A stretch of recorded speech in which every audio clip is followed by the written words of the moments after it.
Congressman, good to have you back on the program. And you've never been shy about critiquing the performance of Congress. You've called it toothless and dysfunctional. Based on what you've seen over the last month, the last 6 weeks or so, how would you describe what's happening in Washington today?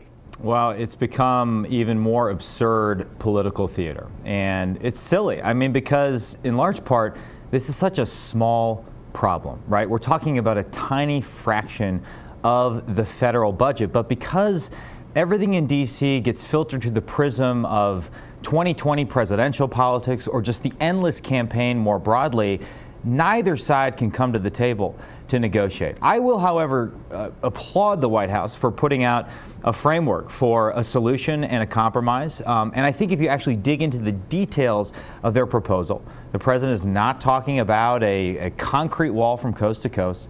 We're talking about 234 miles of fencing in heavily populated areas. We're talking about enhanced CBP personnel. We're talking about enhanced immigration court judges to deal with the asylum claims. We're talking about enhanced technology at ports of entry.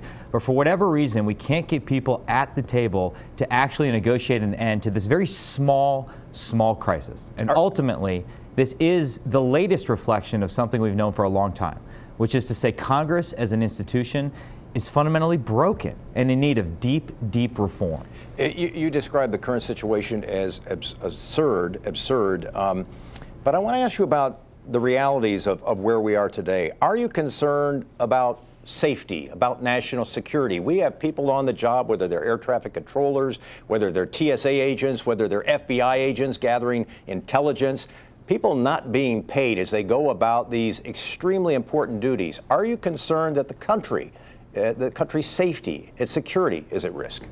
Yes, we should pay them immediately. I was at the White House with a group of about 5 Republicans, 5 Democrats. We met with the president, we met with the vice president, and my Democratic colleagues were saying, they needed some sort of sign of good faith, a confidence building measure. And what I proposed is, okay, in the meantime, while we try and get an agreement on border security, let's pay the Coast Guard. The Coast Guard is part of our military, but reports through DHS. That's why they're not getting paid. Right now, we have Coast Guardsmen and women who are in Sturgeon Bay in my district working on our behalf, not getting paid. Let's pay them immediately. Let's pay TSA. Let's pay the people that are actually essential workers, particularly in the national security realm, that are working. But let's not use this as another excuse to punt on an issue that we can solve very easily. And if we can't solve an issue like this, what chance are we going to have over the next 2 years of solving issues like saving Social Security, fixing our broken healthcare system, take your pick, defeating the Chinese Communist Party without defeating ourselves? Again, this is relative to the massive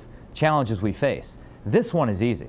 How does this get solved? If it's easy, how does it get solved, especially when you have Democrats saying we are not going to give the president money for a border wall? I have 2 ideas. One, I think we've tried a top-down approach so far. We do this with everything where things are negotiated among a very small group of highly powerful members of Congress and the White House, and then they try and jam it down our throats. I instead believe that a bottom-up approach is better in this particular interest and better with everything. I've written extensively about how to devolve power and authority back down to the committees. Let's go back to the rank-and-file members. Let's go back to the committees of jurisdiction. That's where you can get expertise. That's where you can get honest debate. That's where you can get lasting compromise. The other thing that I would propose right here and now, since we're not doing the State of the Union on Tuesday night, we're all going to be there.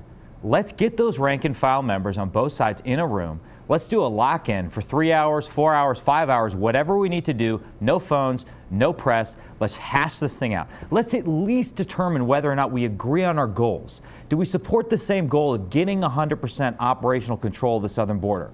Because if we do, and I do believe there are Democrats that support that goal, then it's an easier question of how do we do that most efficiently and effectively. So those are the 2 things I would say. Do you feel that the president and some of his administration officials have come off as lacking empathy for the people who are not getting paychecks, for the people who are having to make tough decisions about how they pay their rent, how they pay their mortgage? All I can comment on is what I've seen personally and not what's been filtered through Twitter or social media. When I was in that room with the president, the vice president, my Democratic colleagues, and I give them credit for showing up because they were being threatened by their leadership not to do so, I felt that the White House was genuinely committed to trying to get a solution to this problem right now. And indeed, when I proposed paying the Coast Guard the White House said they supported such a measure. So listen, there's posturing on both sides. Both sides seem to be getting more and more dug in. And anytime you have something like Speaker Pelosi canceling the State of the Union, of course there's going to be a reaction on our side. And I worry that our broader political system is engaging in a form of mutually assured destruction right now. And that's why it's so dysfunctional. Final question, Congressman, and it's a news development that happened on Friday. Roger Stone, a longtime associate of the president, indicted, obstruction of the Russia probes. Any reaction to that, and how concerned are you about where we're headed with the Mueller investigation? I'll confess, all I've seen about that is a headline so far. My sense is that the Mueller investigation should be wrapping up shortly. I do not burn a lot of calories on following the day-to-day because we've had a variety of histrionic reports that have flown around social media with incredible velocity and then turn out not to be true. I've yet to see any credible evidence that the president or anyone in the White House has engaged in collusion, but certainly anyone who did should be held accountable. But when the Mueller report is done, and I hope that is soon, I intend to lock myself in a room for a weekend without access to internet, analyze it dispassionately, weigh it against what the Senate has found, weigh it against what the House Intelligence Committee has found, which also implicates the FBI in some malfeasance, and then come up with a judgment at that point. Republican Congressman Mike Gallagher joining us from WBAY. We appreciate your time. Thanks very much for being with us. Thank you, sir.